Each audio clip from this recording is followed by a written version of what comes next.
coming out to our Missoula Climate Week event, and we know there is a debate later tonight. We will get you out in time for that. My name is Shannon James. I am the Climate and Campaigns organizer with Montana Environmental Information Center. And tonight we're going to have a big panel discussion about upgrading and expanding transmission in our state and how it can be part of a climate solution that also supports Montana workers. And we have a couple of great panelists to lead out that discussion tonight. MEIC's Energy Transition Engineer, Nick Fitzmaurice, Renewable Northwest Montana and Idaho Policy Manager, Kyle Unruh, and Montana AFL-CIO's Labor-to-Labor Program Coordinator, Derek Hitt. Before we dive into the panel, though, we are going to do a quick video, very short video about transmission. We dim the lights. Thank you. Thank you.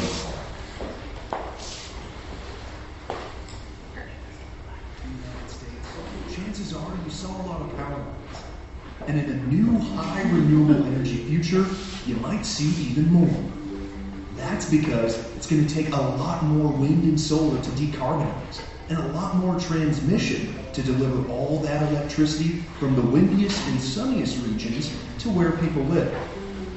To increase transmission capacity, we can increase the number of transmission lines, increase how much power the lines can carry, or bulk. Like any long-lived infrastructure, it will take some careful planning to figure out the right combination of options to maximize transmission, both old and new. Option 1 is to change the way we operate. Just getting a little preview, right, Nick? Yeah. Okay, great. Set the tone. That's it. That's all right. We like to leave you guys on the I'm so sorry. I hope you learned a lot.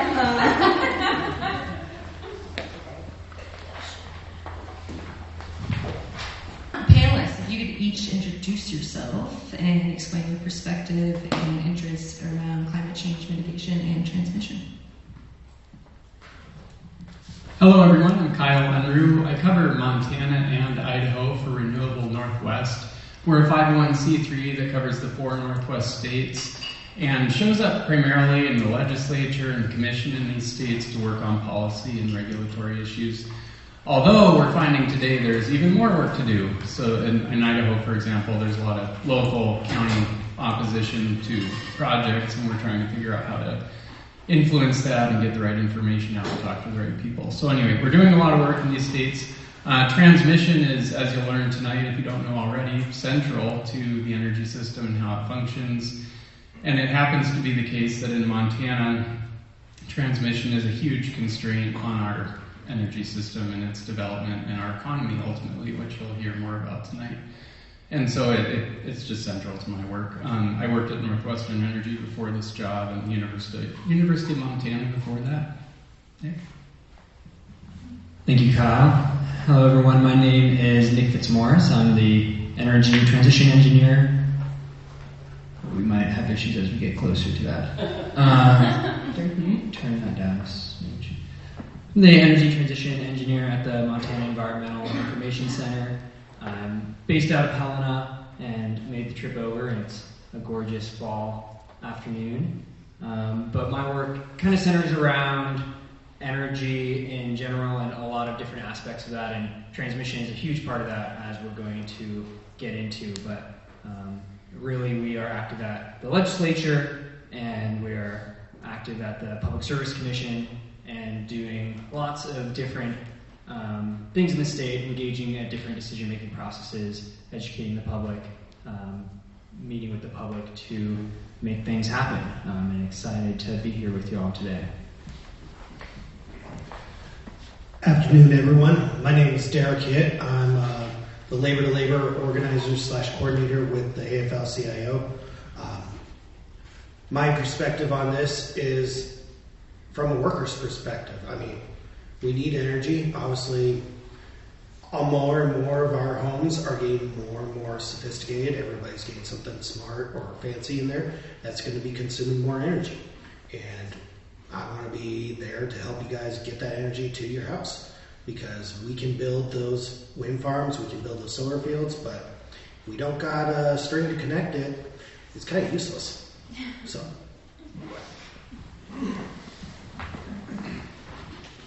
All right, first question is for Nick. So why are we talking about something as technical as transmission at a Missoula Climate Solutions Week event, and how does this fit into addressing climate change? Thank you. So, yes, like I mentioned, we will be talking more about what this is, and the reason that we've come here today to talk about transmission, something that might come off as a pretty dry topic to be spending your Monday afternoon hearing about. Really, we know that there's this urgent threat of climate change, and we need to do something about it. A big part of that is coming from emissions in our energy system. And I think that it's increasingly folks are aware of the need for carbon-free energy sources to kind of phase out what we have in fossil fuels. But one of the pieces of the puzzle that we're trying to bring to more people and get people thinking about and talking about is this need for transmission to connect, like Derek was saying, connect that energy from where it's available to be produced. We have a whole lot of potential in Montana to produce clean energy. But if we can't connect that into a larger grid and bring that energy from where it's available to where it's needed, then we're not going to be able to tap into those resources. Thank you, Nick. Kyle, can you help us understand what exactly we're referring to when we talk about transmission, and what is the state of this infrastructure currently in Montana? Sure. Well, an easy way to segment the energy system in the United States is to look from largest to smallest at one end to the other. You have generators that produce electricity of all different types. We'll talk maybe a little bit about those tonight, but not as much. And then the generators connect to a substation, which then relays that power into the transmission system. And the transmission lines are high voltage, long distance lines that carry large amounts of power over long distances. And then those transmission lines eventually hit another substation, which downgrades the voltage again to get back to the distribution system, which are the smaller lines you see all around town in every town. The transmission infrastructure can either serve as an enabler or a major constraint on the energy system. On the one hand, if you have sufficient transmission capacity, then you have the capacity to build new generation and move that power where it needs to go. And in that sense, you can think of transmission also like the interstate highway system as for commerce purposes. So it's just a mode of moving the economy and executing a commerce function in a society. And so when a transmission system becomes constrained, on the other hand, like it is now in Montana, on the flip side, you cannot build new generation. You cannot move any new electricity to new places. And the net result is, if you then at the same time have increasing demand and you can't increase your supply, well then what happens to the price? It goes up and up and up. And I'm here tonight to tell you that is happening in Montana. We all are aware of this as individual retail consumers. You know, we all got handed 28% rate increase last year. Northwestern's back in a rate case that Nick and I will fight tooth and nail in this year, and that the net result of that, if not amended, would be another 20+% increase. So just tremendous increases for retail. But even as consequential is what's happening for large industrials in Montana. So in February, some of you may recall seeing that REC Silicon, which was Montana's largest load. They had, I can't remember, 70 to 80 megawatt load, very large. And a major employer in the state said, well, we're going to shut down half of our operations. And we're going to do that only for one reason: sustain high electricity prices out of our control. And so when I called down the large customer group and talked to Montana Resources, Viney Stillwater, PAR Montana, which was formerly Exxon, GCC Trident, all these large industrial major employers, they say, oh yeah, when our contracts are up for energy, which is in anywhere from 12 months to 3 years, we're looking at a 2x, 2.5x increase on what we're paying now. And we don't know how that's going to work because we're a commodity industry. Our price is fixed. We're sensitive to operating costs. And so we've been doing a lot of work recently to pull those groups together to advocate to build out Montana's transmission system, because at the center of this problem for Montana's economy is a lack of transmission capacity. The reason for that, very briefly, is most of Montana's transmission infrastructure was built either in the 1970s or before, and that's to say it's been 50 years since we've made major investments in transmission in Montana. And the result is that all the latent capacity we used to have is now soaked up and there's nothing left. And so it's just the case that if Northwestern or a developer or a power marketer wants to come and build a generator to serve this demand and help lower the price, they just can't. They can't do it. And there's one other problem with constrained transmission, and it's that we participate, like every other service area in the western United States, in a real-time market for electricity. And in peak periods, we see, because of these transmission constraints, a huge price differential between the cost of electricity in Montana and over to Mid-C in Washington's its trading hub, versus anywhere, Idaho, Wyoming, and south. So in January, we had 4 days. The average price per megawatt hour for 4 days at Mid-C into Montana was $880 a megawatt hour, which is extremely expensive. Usually we're paying like 50 or 40. At Idaho and south, down to Palo Verde in Arizona, the average price over those same hours for 4 days was $140. And so this is tens of millions of dollars over 4 days that industry gets hit with and Montana consumers get hit with. And it's, again, the only constraint is transmission holding us back. So I'll stop there. Thank you. Derek, can you key us into the current state of Montana industries and union labor, and what opportunities do you see for unions today and moving forward? It's a multi-part. Okay, do you want any other curveballs in there? All right, the current state of labor in Montana is a lot of our manufacturing jobs are a little rough right now, to say the least. We're looking at a couple that are possibly talking about closing the shop in the next few months. We've seen some warn notices go out, which I hate to say this, but thank you, Reagan, for that, where we get a 3-month window when a company is going to be closing shop or whatever like that. But it's the only time you're ever going to hear those words come out of my mouth. With that, there is an absolute potential for skilled workers to get into other energy sectors. That's the one thing the building trades has abundance of, is training. We believe in investing in every member and giving training to whatever we need. I know as a carpenter, we have a 1 million square foot training center in Las Vegas that does all of the R&D for any training that we will need coming up. Everything from our millwrights working on welding robots at GM to how we work with solar panels and hydrogen hubs and stuff of that nature coming up. So there is potential. It's not all doom and gloom. So as long as there's some opportunity up there, we can get skilled and trained workers onto those jobs.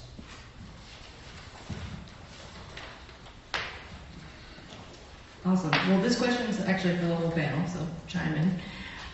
What transmission projects are on the horizon, and you already kind of touched on a few of them, and further projects will be needed to increase transmission capacity in the state and the greater region of the Northwest, and what kind of timelines are we talking about for these projects?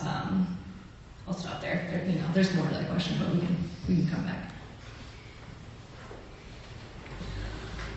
Yeah, well, the most recent transmission project that was completed in Montana was the Montana-Alberta tie line 10, 15 years ago. And it was a major project and it's important connectivity. And since then we've had zero until then. So 1970s, MATL, zero. And now we have North Plains Connector, which is a very important project that runs from Colstrip in the Dakotas high capacity, and it's connecting interregionally, which is important for a diversity of low-cost resources access, and then more capacity to build generation. So that's super important. They're targeting the early 2030s, maybe 2033, to have that line done, and it's looking great. They're developing in a new best practice way where they're investing a ton of time and money in community engagement and stakeholder convenings to sort out the issues with the line for these communities ahead of time to avoid litigation later on. And so we believe that will result in success. And then they were also awarded a $700 million grant from DOE recently to support construction of the line and the studies that are needed. So that's super promising. Downstream from that, so we're going to talk about the next project as part of the same energy corridor, which we call Path 8, which runs east-west from Montana to the loads on the west coast. The next down the line is from Colstrip to around Garrison, which is Northwestern Energy's service territory, where they're the transmission service provider. Northwestern and the other Colstrip owners, just due to historically built up demand for this, and then also because the North Plains Connector is likely to come online, they're now very serious about a 600 megawatt upgrade to the Colstrip transmission system, again from Colstrip to Garrison. And then west of that, there's another upgrade that BPA would pursue and is pursuing called the Montana to Washington upgrade, which is also 600 megawatts. So the net result is a significant increase in capacity and partially new corridor from east to west from Montana to the load centers. This is significant for the reasons I talked about earlier, because it will bring on some new generation and will relieve some of those congestion constraints I talked about earlier, but it's not sufficient. There's also a planned but not currently pursued transmission line that would run from Garrison, Montana down to Midpoint, Idaho. That's southwest Montana. That's what we call Path 18. That is also critical transmission capacity to be able to transfer low-cost generation and also relieve congestion. And beyond that, there's not much. BPA is another line called Garrison to Ash they're looking at. So that's all to say. There are upgrades to existing infrastructure, and there are new lines that are already studied or contemplated. What we need in Montana is the political will, because the utility will not do this on their own. So we're applying pressure within the context of this rate case. We're going to apply pressure in the context of the legislature and coalition building. And so insofar as you guys are engaged, I commend you all for being here tonight and learning. The next step for you all is to engage your representatives and talk to your public service commissioners about this critical issue. Yeah, I think that Kyle just about answered the whole question. I would just add that as we've kind of indicated, this is something that a lot of people that are paying attention to energy issues are really invested in, and there's a lot of organizations that are pouring resources into trying to push transmission along, studying where these lines could go and how to get them in place. And a big challenge with that is that these are really long projects, from conception to final build, and having power running through the lines can take years, if up to a decade. So it's trying to get these processes moving so that those lines are available down the road when we truly do need them. Derek, I don't know if you have anything to add on who is building these lines or working on these lines, or the labor aspect of any of that. But honestly, it's pretty simple for us. Once the project is a go-ahead, our signatory contractors will get a bid into it. Whoever gets the bid will go, and it's really easy for the workers because we just look at the plans and we make it happen. So we got the easy part. You guys got all the hard part. Because you got to figure out where to go, who not to irritate, who to irritate, and make that happen. We just got the part that, all right, you want it there? We'll put it there. Plain and simple. It's pretty easy on our part. And that's all I really need to say on it. To Derek's point, It is interesting to notice that there are some transmission projects, especially historically, that have taken a long time. Like Boardman to Hemingway from Idaho to Columbia River is a great example where it's taken 18 years and it's still not, they still haven't put the shovel to the dirt. But, again, to Derek's point, once you do start the construction, even like a 250-mile project like that one will take 2.5 years to build. So there's hope insofar as there is innovation in terms of permitting and this upfront community investment best practices to streamline the process. And so it's not the case necessarily in the future that transmission lines need to take 15 years because they don't take long to build and we can do permitting faster these days. Awesome, thank you. Well, in the meantime, while these lines are still kind of in the planning process, what opportunities are currently available to utilize our existing transmission system more efficiently?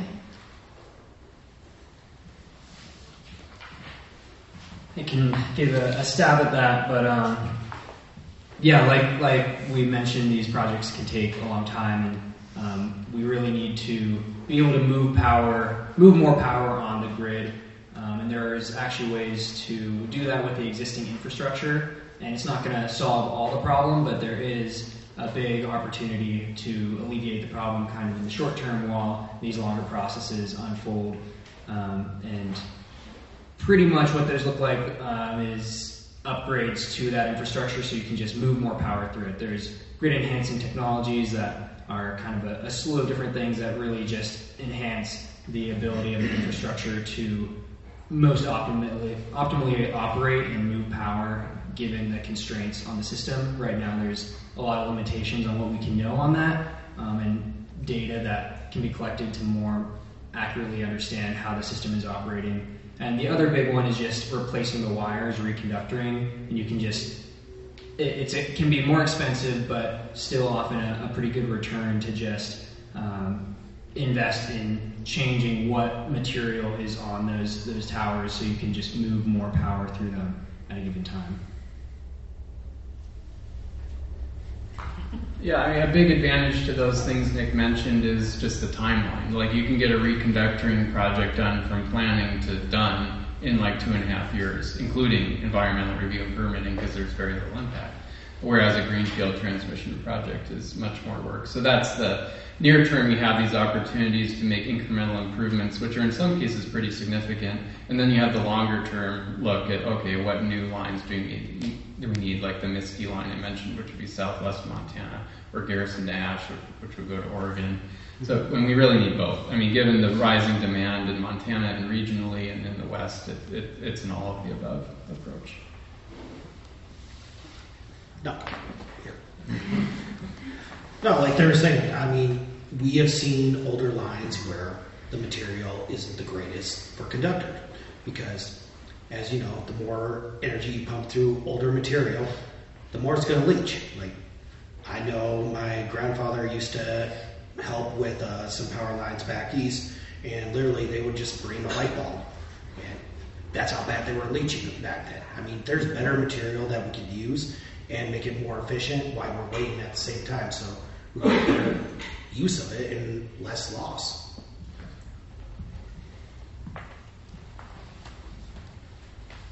All right back to you, Derek.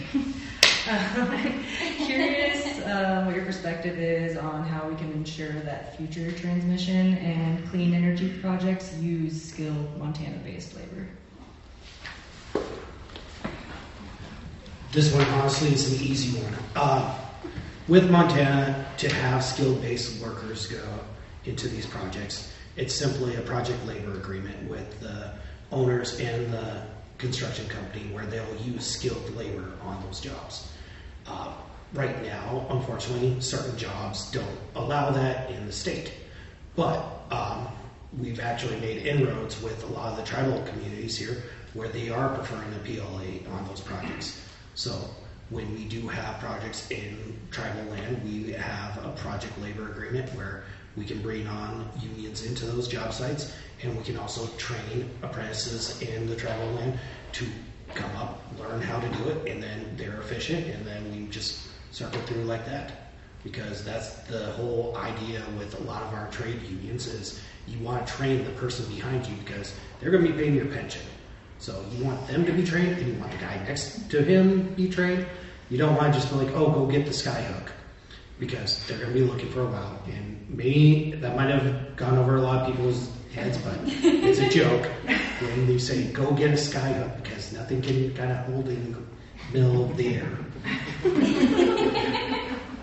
It's a hazing ritual that we do. That's great.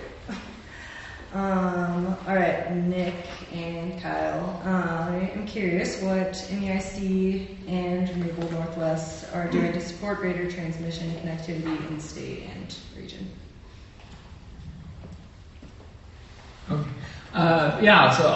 Everything we can really. If there's one issue with Montana's energy system, it really is this transmission constraint. So if there's one issue for me to work on, this is it. And so we're bringing it into every venue we can. Like I mentioned before, there's a rate case Northwestern is bringing before the Public Service Commission. We're doing what we can to bring this transmission issue into that rate case. We're also, I alluded to this earlier, talking to a lot of large industrials and labor and economic development orgs and the governor's office and Headwaters Tech Hub, which came out of the University of Montana, to talk about the economic impact of either or doing or not doing this transmission capacity investment that we really need. And so that's just a coalition building, and that's with an effort of having an impact on legislators and on policy. And so that's to say we have a thrust within the commission, but also a thrust within the legislature to develop policies such as identifying energy zones and transmission corridors, or having transmission authority within the state that takes on proactively takes on cost allocation for transmission and transmission planning because the utility won't lead, and a host of other things. So this is just all I work on, and for good reason, because it really is a serious issue for the state. Thank you, Kyle. And what Kyle is doing with Renewable Northwest is really important, and that's why we are here in the seat next to him, because we value the work coming out of Renewable Northwest. And I think MEIC, we've been engaging in similar places, learning from expertise from folks like Kyle. And this is really, I think, where the work starts for us, is bringing this issue to the public and letting folks know that even though this might be a pretty wonky and out there idea to most people, it's really important, and it's eventually going to come back to just everyday people to understand that we need transmission as part of this energy transformation and addressing the climate crisis. So that's why we're here. Yeah, and kudos to Nick and Shannon and team for helping get the word out. I've found in my work that most people aren't aware of this problem. They aren't aware of the extreme impact it has on Montana's economy and how it will be a huge problem into the future for Montana as an industry. But they also don't know that Montana has the West's preeminent wind resource. There's more wind available in Montana to be developed and to produce low-cost, carbon-free electricity than any other state in the western United States. And the value of that resource to Montana and to the states around us and the rest of the Western energy market is huge. And there's demand for that. And so it's just, again, it's a huge market opportunity. It's an economic imperative, and everyone should know about it. So thanks to Nick and team for doing what they can to get the word out. And thanks to all you for showing up and then talking to all your friends and talking to... Anyway, everyone should know about this. All right, well, before I turn it over to the audience, just curious if any of you have any final thoughts on what the audience members should take away from this event, or how people can engage in the future on proposed transmission projects in Montana.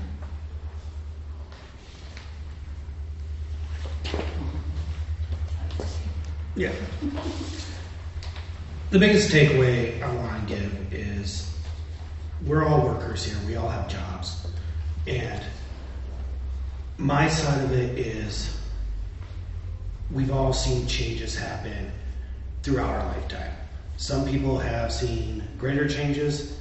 Some have seen not as much in their sectors, but my president for the building trades, Clint Penny, he's a 4th generation Boilermaker. His grandfather, great-great-grandfather, started out as a Boilermaker on a coal-fire train. And the first time he saw a car, he didn't think anything was going to happen with it. Obviously, he was wrong.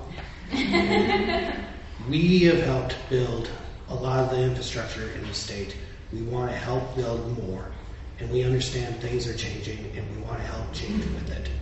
So the only way we can do that is working together, because if we all just take one piece of it, we're not going to get the whole pie done.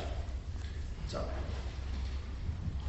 Yeah, I would definitely just say all of that. Thank you for putting that into great words. And I think that it is important that we are thinking about these changes holistically and all the parts and the people that are impacted. And I would just reiterate what has been said of be curious and talk to your representatives, talk to the public service commissioners, let folks know that this is an issue you care about, and bring this up with your friends and the people that you interact with, and just spread the word, because transmission is not going to go away. Yes, please get out there, talk to everyone you can, and realize you'll hear from some folks that, oh, well, as long as Colstrip operates, or we're going to have this new gas plant capacity, that'll be enough. Because that's what the utility's saying.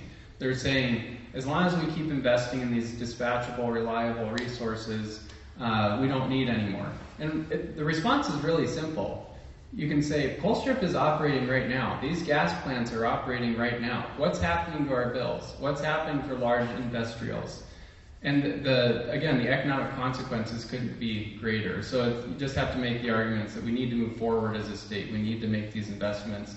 And by the way, do what every other state in the West has done. Montana's an outlier here. Every other state in the Western interconnection, that's basically Montana and West and all the way south, has planned for transmission, is making huge investments, is building out their systems because they realize it's an economic imperative. Not, in some cases they have policy goals, and others they don't in terms of clean energy or carbon reduction. That, of course, it matters, and that's a large reason we're all here and we do the work we do. But for economic purposes, that every other state is doing this, and in Montana we're seeing why. And so, in any case, just show up and make these arguments if you're so inclined. Thanks. Thank you. And I'll turn it over to the audience for some questions. You know, I agree with the last 3 statements of all 3 gentlemen. I do agree. Well, first of all, there is no transition without transmission. We know that. I agree with you. We should be building in power. I agree with you with the idea that we all realize there's change in sector to sector. Now let's just talk about the King Grilson back here. We're all here and we're aware of this, but the people that aren't here is Northwest Energy. They are the people that have to make these changes. Now, they just nailed Wyoming for about my production of the wind and solar power. Montana is pivotal. Northwest Energy has 59% renewable energy with hydro now. These are dams that I already paid for back when Montana Power was here. And they were sold off, so I'm paying for them again. Okay? But there is no solution to this until we get off this high horse and think about what is the problem. We have to get involved with renewable energy. We have the ability. What the heck about our Colstrip area? We should be down there right now looking not only at that, but hydropower, hydrothermal power. We've got tons of people down there. We've got transmission lines all over the place. Because we can talk our faces red and blue in here. If we don't get coordinated here with us and getting on board with us, we're damn well doing nothing. And I'm sorry I'm getting a little heated, but I have a difficult time dancing around the flagpole anymore when the person pulling the flagpole is not allowed. And so I cannot see how, what was the status of Colstrip power plants in those critical 4 days of January? Are you down or up? Yeah, great question. So in January when we had our cold snap, Colstrip, one of Colstrip's units was down for the first, I want to say 18 hours or so, and then it started to ramp up, and then it provided the energy it was supposed to for the rest of the time. I have a wonderful regulatory docket I filed on this if you want to pick it up. But in any case, I alluded to this briefly earlier, but it is the case that Colstrip is not a reliable plant. And even our gas plants aren't reliable in these cold snaps because of fuel supply problems and freezing air intakes, essentially. In each of the last 2 cold snaps, 2 years in a row, the gas plants in Montana were running diesel on trucks, which downgrades their capacity when they run. And then they also had frozen fuel lines, frozen air intakes, and so this dispatch they had planned for in their resource plans just wasn't there, and same with Colstrip. Unfortunately, I got to work on some of those days when it's because they don't plan for a cold air intake to take in freezing air. So I'll be up there putting up a filtration system so they don't get cold air and stuff. But yes, there is a lot of times where you'll see something like that. Even your refineries will be the same way, where they didn't plan for cold weather, which is weird because we live in Montana. And last time I checked, most of the time we have this thing called sub-zero weather.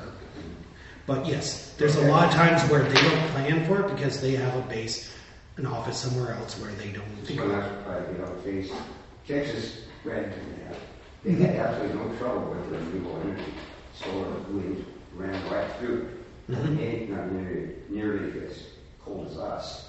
But we also got to look at not only the transmission, we got to look at things that are good and they're ecologically good, that are good, benefit the people that are there impacting them, and the benefit the people that are working need to be moved through fast. Mm-hmm. That ideas need to be dropped. And it's not just so much as building more lines, we're building macro grids all over. When you get past 400 miles, we should be on DC. Why are we on AC? The European countries are on DC. I mean, the leakage rate of those big high voltage DC lines is about 3%. Where we're looking at, we're looking at 30% each. So there's all kinds of things that we could do, but where's the partner that has to be there?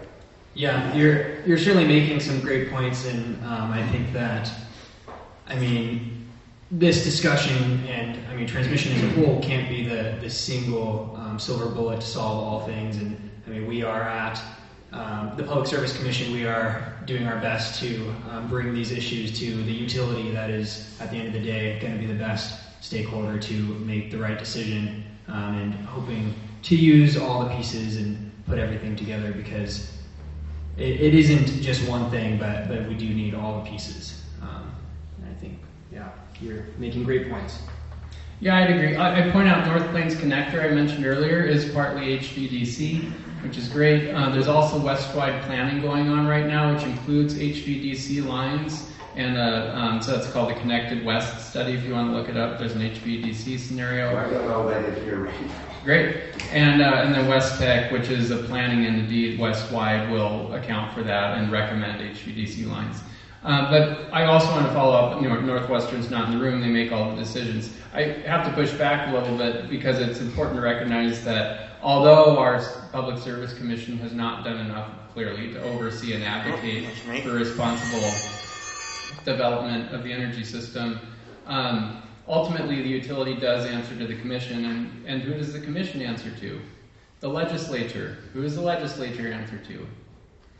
So that's why education and getting folks out and aware of the issues is so important. And last point I'll make is it is the case now, for the first time, that the legislature is realizing with clarity, and then to some extent the commissioners, that transmission congestion and constraint in Montana is an economic peril. It's imperative that we move forward on transmission. And so if the utility doesn't do it, we're going to see something coming out of the legislature to get that done. So that's all to say that we can do a lot to influence what the utility does, and it's through our other means. Other questions? Yeah, Beth. Curious to know if there's anything in the IRA related to transmission. Yes. So that I mentioned a $700 million grant for North Plains Connector that I think it's IRA. Yeah, is GRIP funding through DOE, which comes from the IRA. So both the Infrastructure and Jobs Act and the IRA have quite a lot of funding for transmission solutions. They also have a lot of funding for transitioning coal communities. So, this is all to say that there's a massive amount of federal support and other sources of support for moving forward and having a plan and advocating and getting it done. We just have to do it.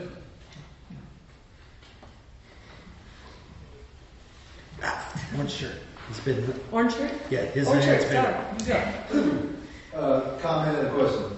As instead of talking your PSC, if any of you were at the public hearing at the library last fall, I believe, the PSC, 35 people testified, and other than the knucklehead from Northwest Energy, no one was in favor of their 28% increase, and now they're going to want another 26 on top of it. Northwest, screw them. My question is, when I lived in Illinois, I'm fairly new to Montana, 5.5 years new. When I lived in Illinois, I had a choice. I could get my energy from a plant in Houston, Texas, because it was cheaper than the local energy supply. Is there a program like that available, or because they're a flipping monopoly, does Northwest have a nix on that possibility? Yeah, unless you're 5 megawatts and up, which assuming most of us aren't at our house, unless you have something going on there. No, we're captive. Like we're captive to the utility, which is why the commission should be listening to what you say. But just to point out remind us of another important point, which is we operate, and virtually every other balancing authority or service territory in the West operates in a real-time market, which is really a 5-minute market, and we are trading resources. That's to say, we're trading resources with whoever has the least cost available resource that can be transmitted. And so oftentimes in Montana, we are using resources from California or from Wyoming or from Idaho or certainly the hydro in the Pacific Northwest. And then eventually all the way down to the desert Southwest. So I mentioned earlier that other states are doing this transmission build. Well, just in Idaho, right over there, they're building a huge amount of transmission that will connect them from Mid-Sea at the Columbia River to Wyoming, to that wind resource, and then eventually all the way down to Palo Verde in the desert Southwest. And so all we need to do in Montana is just connect to that. It's not very far. And we'll have access to, greater access to those resources. So even though we can't contract one-on-one individually, we are gaining access to those resources that are far away. So if those are a lesser price, why does our bill keep doubling and tripling? Yeah, so since Northwestern Energy entered what's called the Western Energy Imbalance Market, that real-time market I mentioned 3 years ago, there have been now it's probably around $100 million in savings. So that has put downward pressure on customer bills.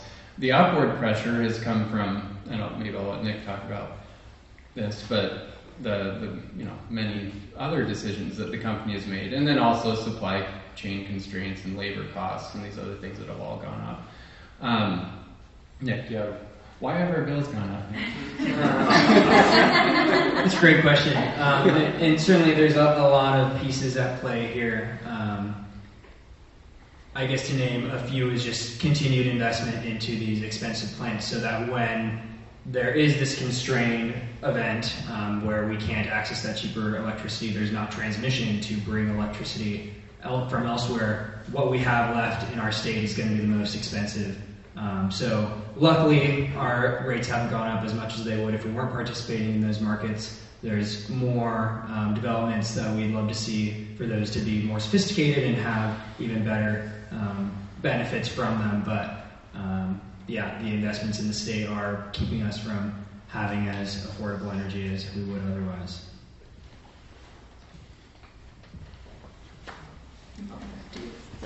Kind of on the affordability question, Callie, you were talking about how our transmission constraints can lead to Montana having higher prices when we're trying to buy energy. I was also wondering, how does that impact when resources in Montana are trying to sell energy into those markets? How does those constraints impact us on that end? Yeah, great question. So, and that's just another way to rephrase. I said you can't build generation in Montana. Well, that's why. Like, you can't get it out of the state, and so you can't, as a generator, participate in this west-wide market. Every other generator participates in to make themselves economic. And so, as a wind facility, let's say if you may have a contract here, but if your primary offtake in that contract doesn't need it, otherwise you'd sell to the market and make that money. Well, you just can't do that in Montana anymore. The west-wide connectivity is becoming so important. We haven't said this explicitly, so I wanted to point it out, because it is the case now, and has been for about 5 years, that the energy produced from wind and solar generation is way less expensive than energy produced from any other form of generation. That gas plants, nuclear, coal, whatever it is. In fact, it's so cheap that in at least half the cases now, the cost to build and operate a wind or solar facility is less than just operating a coal plant.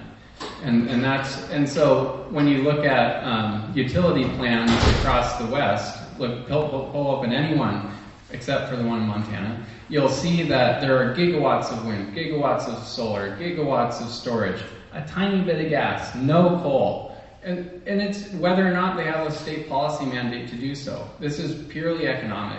And so it is the case that if you can access a greater amount of low-cost generation, which nowadays is wind and solar, you will save a lot of money. And that's what's driving this transmission bill in every other state.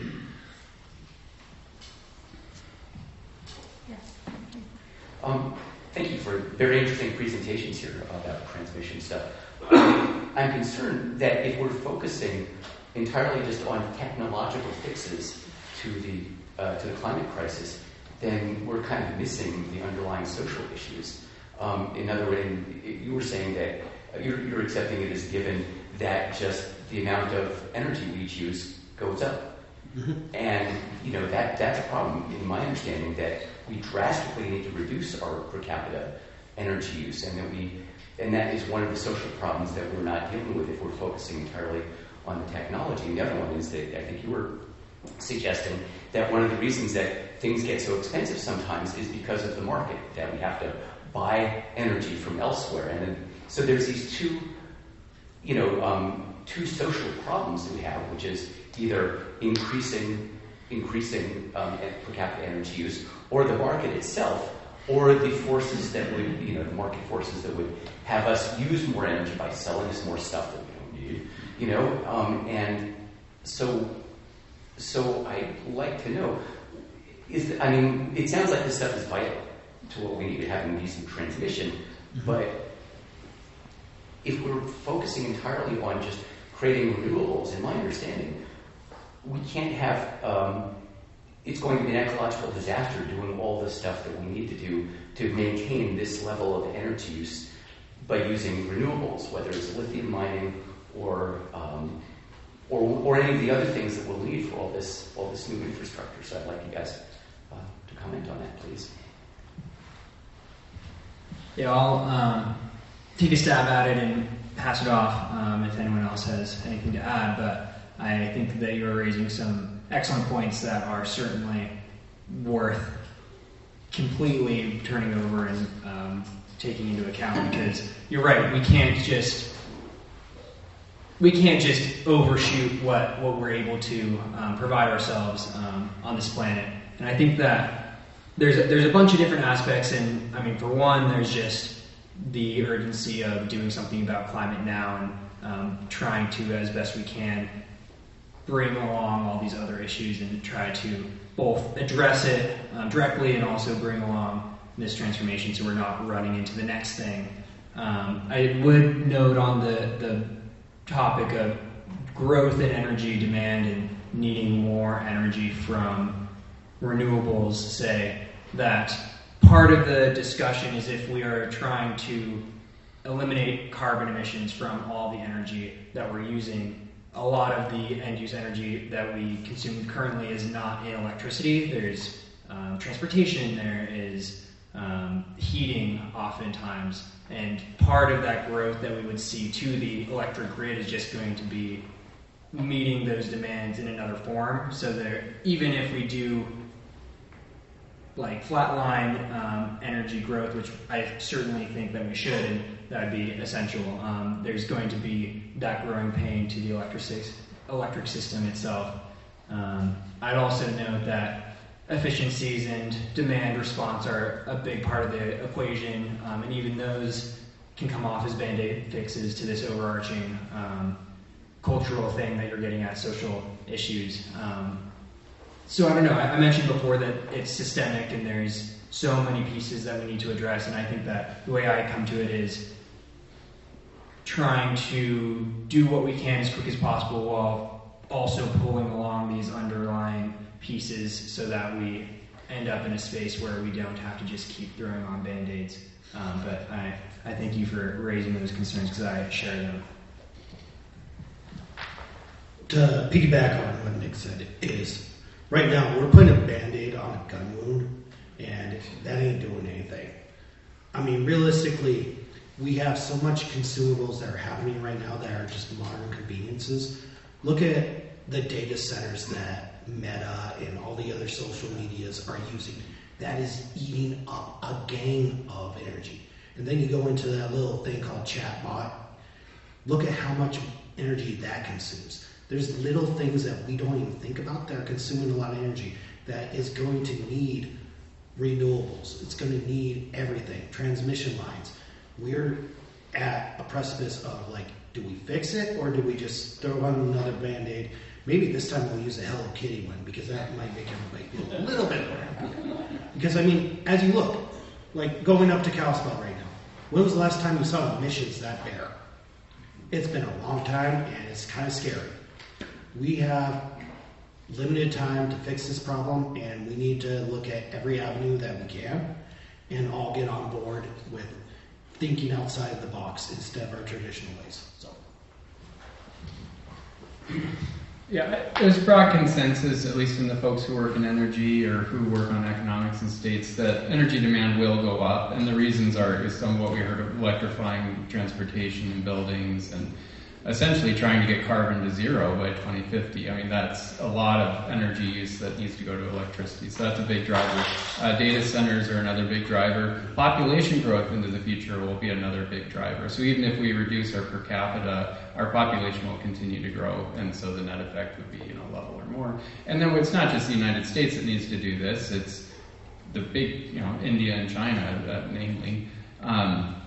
And their populations are not going to shrink, although they are a little bit, but long term they're also going up. So that's to say we can't get past this problem without cleaning up the grid. And to clean up the grid, we need to do the sorts of things we've been talking about here.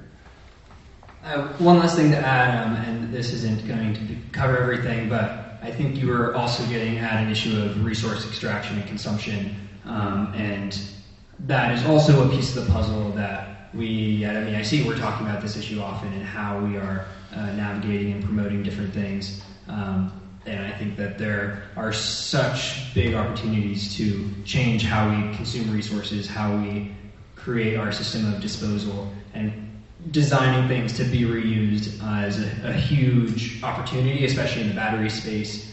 And we're seeing that progress is being made, especially with EVs.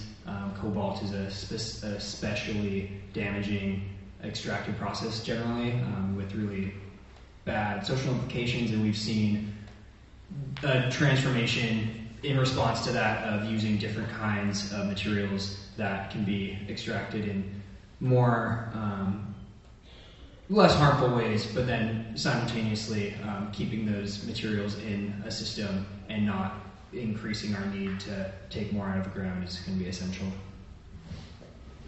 I think we have time for one more, if you agree.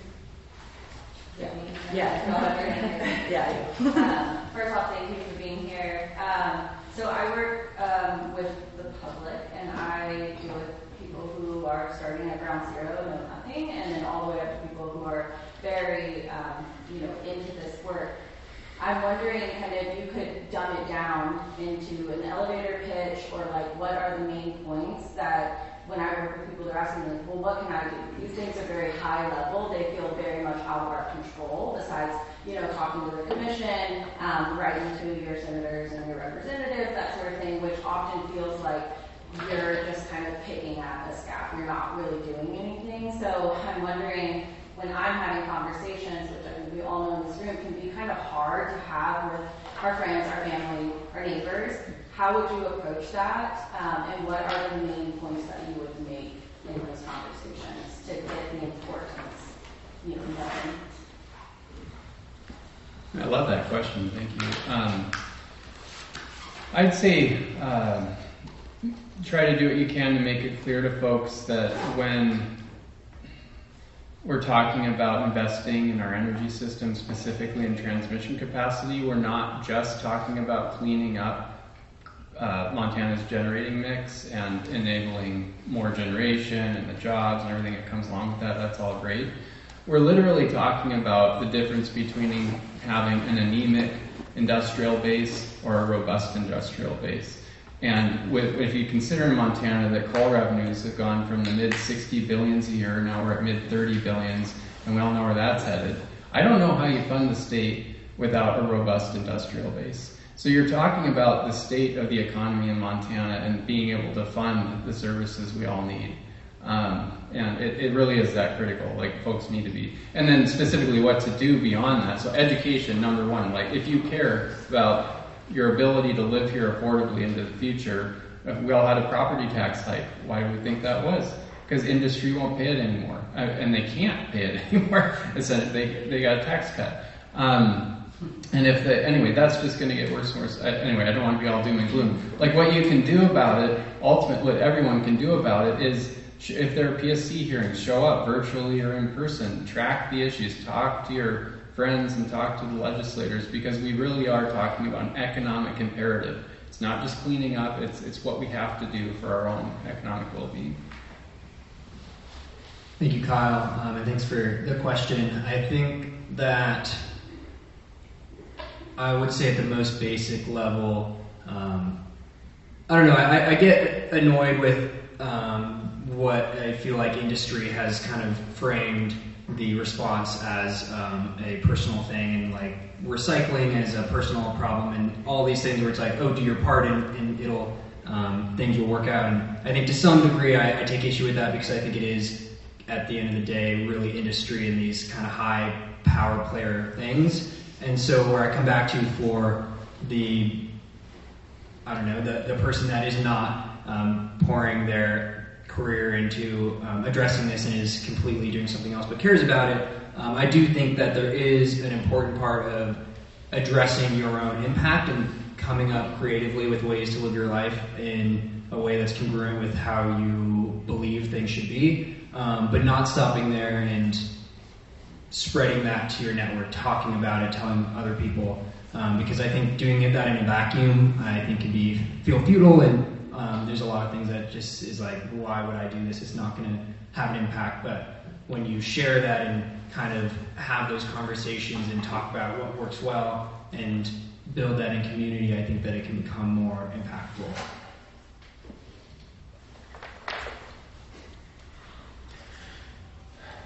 So, to keep it simple, it's like this. The more of us that talk, the louder our voice is. Basically, just like in a labor union, if we all get together, the boss is gonna listen. So if we all get together, the PSC has to listen. They're public servants. They should be listening to the good of Montana.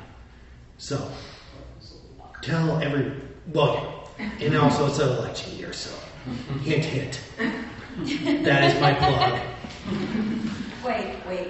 Can I say something here? Go for it. Thank you. This is what will be real quick. I'm sorry.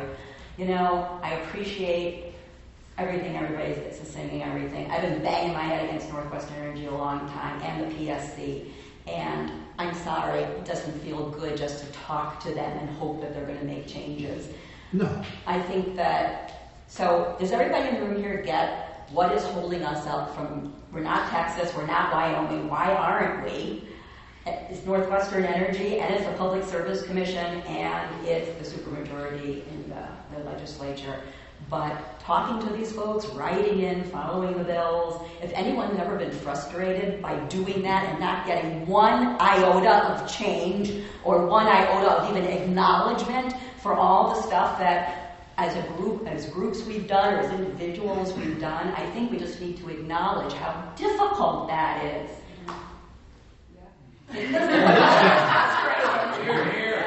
Oh yeah, trust me, it's difficult. It's very difficult. I'm not going to try and toot our own horn, but in the labor movement, we've had 2 bills for right to work come up. And we've shot them down twice. Because when we show up in force, they shut up. They listen. We're polite about it. We're going to be polite about when we need change. But we also know where we need to apply pressure to. And that's what we need to start doing. We need to talk to have a greater impact. We need to talk to our neighbors again.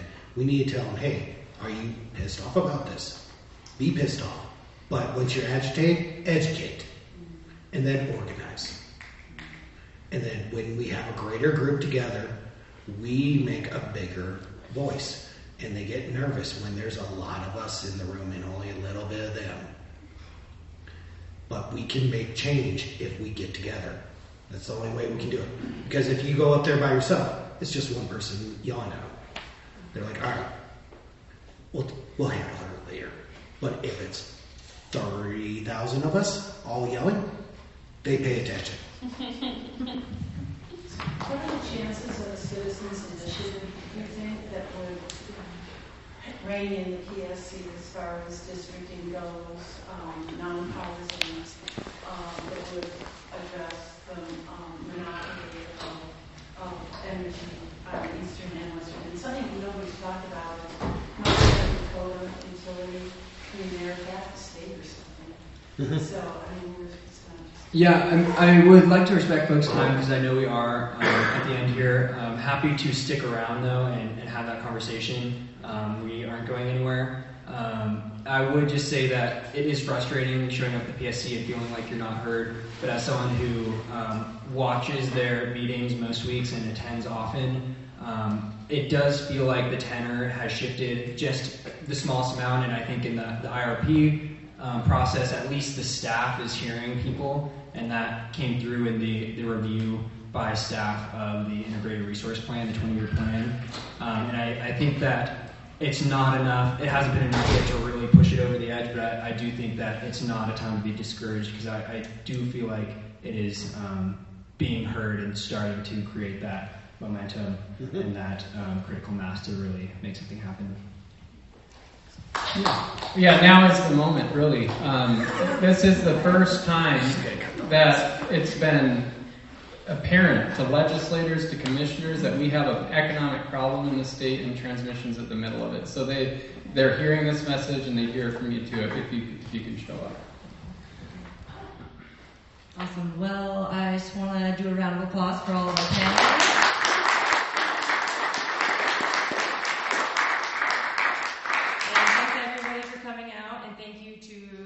Missoula for organizing this week. There are a lot of great events all week. I encourage you to go to their website and take a look.